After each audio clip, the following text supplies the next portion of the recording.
Patience. I'm not here talking about the Gilbert and Sullivan opera in which I was a lovesick maiden, namely Patience as a girl's name.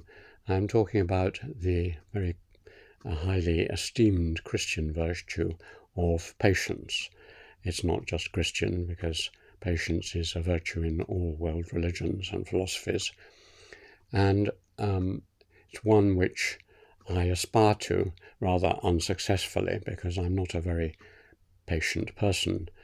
Ever since I remember myself as an infant and a child, and certainly in the accounts of me by my parents, in their letters to each other and so on, from early childhood onwards, they described me as someone who was rather busy getting on with things, playing imaginary games, getting out their soldiers and other toys, but rather impatient. I didn't like clearing up my toys after me. I wanted to get on to the next thing. And if people reprimanded me or thwarted me in any way, then my patience soon ran out and I would protest and complain. So I don't suppose I'm any more impatient than many others, but certainly it's not something which I think most human beings are naturally endowed with. I don't know about other societies, but certainly the English are a busy people, as are the Americans, and somewhat impatient of obstacles, and this is what gives them their energy, leads to innovations, inventions, and so on. Impatience. So impatience can be, in fact, a virtue to drive you on, but there are many situations where impatience is not such a good thing. If you watch animals, many of them, for example, cats, if you watch cats stalking their prey, they just lie there for minutes, hours, just waiting patiently until they can pounce. And not hurrying, doing something that needs just pausing. It's not inactivity, it's a positive kind of activity, but it's not outwardly rushing around or doing anything. And that kind of patience is very essential to many achievements. Small things can be done by rushing at them, rushing around and getting them finished.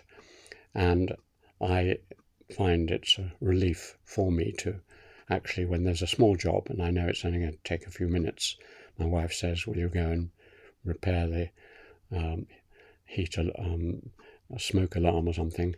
I know it's only a few minutes. I'm rather reluctant to interfere with what I'm doing, but I know that if I go and do it, it's done. So I hurry off and do it, maybe. But with larger things, for example, writing a book, or writing a series of books, or working with colleagues over long periods of time in projects, you have to be very patient. You have to be patient with yourself, not expect great results for quite a long time. Deferred gratification is part of patience, and also patient with others. I find that difficult when I'm wanting to go off and do something, go off for a walk, or we have to go shopping, and my wife is taking an unusually long time, or she stops to chat to someone.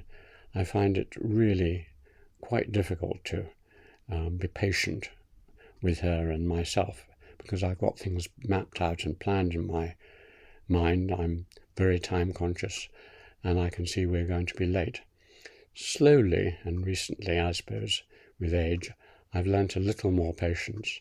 So I try to rise above the situation. I say, well, does it matter if we're a bit late or run behind schedule or miss the first quarter of an hour of the news or whatever?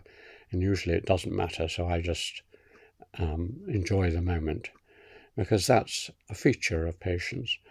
The fruits of patience are an enhanced pleasure in the moment, because you stop, you don't hurry on, and you look around you. I'm not very good at that either, but occasionally I just sit down with nothing in my hand, nothing to scribble on, and I just patiently sit. And that also is a great pleasure and therapeutic. So I think it is a virtue which children are well taught, can be well taught and should be taught, to know when to be patient and to know when to be impatient, because both are desirable states.